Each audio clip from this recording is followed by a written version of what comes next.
behingoz gauzak atea dira. Bai, hoi da, oso gustua gaurko karrerakin, eta batzuk esan dezun bezala ja behingoz atabarrekoa. Iesaldian sartu zea. Bai, hoi da, iesaldi hon bat inda, justo talde fuerte guztik sartu geha, eta banekin korte hona izango zala. Lehenengo bosten artean zelkatu zara, emaitza oso ona. Leharti bai txalenzaren zalkapen nagusiari begira?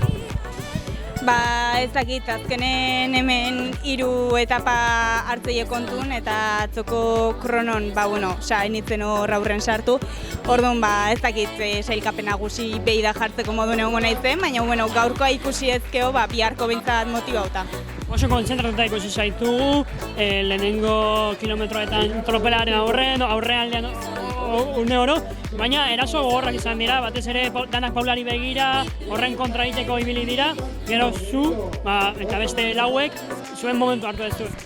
Bai, hoi da, azkenen gaur juvenillekin atagea, orduan pixka ziurgabetasun horrekin, oain arte ez zeulako juvenillekin korritu eta ez zeulako jakin nola egon goztien, ez? Baina, kortea iritsi da, momentu iritsia, eta, Bihar ze orduan? Ikusiko da.